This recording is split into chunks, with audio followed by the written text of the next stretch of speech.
Nos arredores esquecidos de Charleston, existe um cemitério que o tempo não conseguiu apagar por completo, escondido atrás de uma capela gótica em ruínas, cercado por anjos de pedra quebrados e grades de ferro retorcidas. Um lugar onde o silêncio parece mais pesado do que deveria, e entre todos os túmulos antigos, há um detalhe que sempre causou desconforto em quem passa por ali. Uma única cova que nunca parece velha, sempre recente, como se tivesse sido aberta ontem, ou como se estivesse esperando. Muito antes de qualquer tragédia, aquela terra já estava revirada, úmida, marcada por um trabalho que ninguém assumia ter feito, e ainda assim permanecia ali, intacta, como um segredo mal enterrado. Foi nesse cenário que viveu Margaret Hale, uma jovem costureira conhecida pela gentileza e pelo olhar firme de quem sabia dizer não, algo raro em uma época em que recusas tinham consequências. Quando rejeitou o pedido de casamento de Richard Boone, um homem rico, influente e acostumado a ter tudo ao seu alcance, algo mudou no ar da cidade, como se todos soubessem que aquela decisão não seria esquecida. Na noite em que Margaret desapareceu, vizinhos ouviram vozes elevadas, o som de vidro se partindo e, logo depois, um silêncio absoluto que parecia engolir tudo ao redor. E dias depois, seu corpo foi encontrado no pântano, frio, imóvel, com o pescoço quebrado de forma brutal, encerrando sua história de maneira que ninguém ousou comentar em voz alta.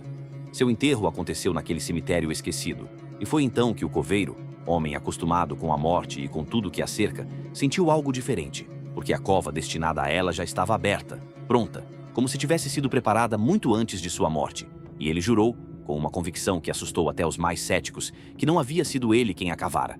Na mesma noite, enquanto uma tempestade se formava sobre Charleston e relâmpagos cortavam o céu, Richard Boone passou pelo caminho que levava ao cemitério, e seu cavalo, sem motivo aparente, parou diante do túmulo recém-fechado, recusando-se a seguir adiante, como se percebesse algo que os olhos humanos ainda não viam.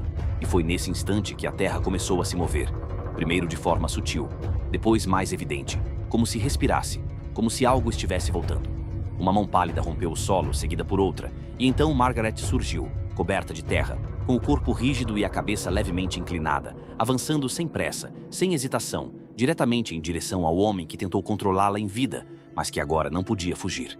Na manhã seguinte encontraram Boone caído ao lado da cova aberta, morto, com o pescoço torcido exatamente como o dela, e isso por si só já seria suficiente para transformar aquela história em lenda.